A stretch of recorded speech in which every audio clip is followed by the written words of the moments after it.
Environmental medicine. In simple terms, environmental medicine deals with the interaction between human and animal health and the environment. It concerns the adverse reactions that people have on contact with or exposure to an environmental excitant. 1. Ecological health is its primary concern, especially emerging infectious diseases and pathogens from insects, plants, and vertebrate animals. Practitioners of environmental medicine work in teams involving many other specialists. As well as doctors, clinicians, and medical researchers, there may be marine and climate biologists, toxicologists, veterinarians, geospatial and landscape analysts, even political scientists and economists. This is a very broad approach to the rather simple concept that there are causes for all illnesses, and that what we eat and drink or encounter in our surroundings has a direct impact on our health. Central to environmental medicine is the total load theory developed by the clinical ecologist Theron Randolph, who postulated that illness occurs when the body's ability to detoxify environmental excitants has reached its capacity. His wide-ranging perception of what makes up those stimuli includes chemical, physical, biological, and psychosocial factors. If a person with numerous and/or chronic exposures to environmental chemicals suffers a psychological upset, for example, this could overburden his immune system and result in actual physical illness. In other words, disease is the product of multiple factors. Another Randolph concept is that of individual susceptibility, or the variability in the response of individuals to toxic agents.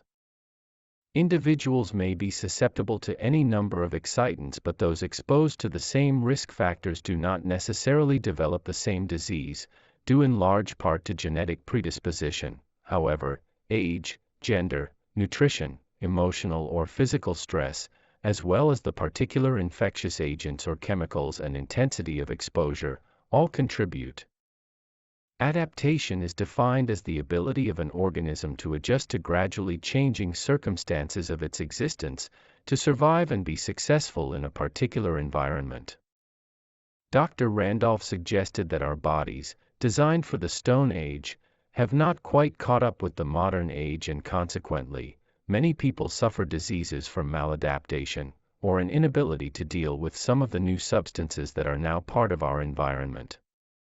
He asserted that this could cause exhaustion, irritability, depression, confusion, and behavioral problems in children. Numerous traditional medical practitioners, however, are very skeptical of these assertions. Looking at the environment and health together is a way of making distant and nebulous notions, such as global warming, more immediate and important. Even a slight rise in temperature, which the world is already experiencing, has immediate effects. Mosquitoes can expand their range and feed on different migratory birds than usual, resulting in these birds transferring a disease into other countries. Suburban sprawl is seen as more than a socioeconomic problem, for it brings an immediate imbalance to the rural ecosystem, increasing population density so people come into closer contact with disease-carrying rodents or other animals. Deforestation also displaces feral animals that may then infect domesticated animals, which enter the food chain and transmit the disease to people. These kinds of connections are fundamental to environmental medicine, and the threat of zoonotic disease looms larger. Zoonoses, diseases of animals transmissible to humans, are a huge concern. Different types of pathogens, including bacteria, viruses, fungi, and parasites, cause zoonoses. Every year, millions of people worldwide get sick because of foodborne bacteria such as Salmonella and Campylobacter, which cause fever, diarrhea, and abdominal pain.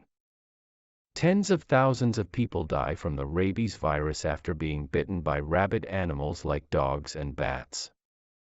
Viral zoonoses like avian influenza, bird flu, swine flu, H1N1 virus, and Ebola are on the increase, with more frequent, often uncontainable, outbreaks. Some animals, particularly domestic pets, pass on fungal infections to humans. Parasitic infection usually occurs when people come into contact with food or water contaminated by animals that are infected with parasites like Cryptosporidium, Trichinella, or worms.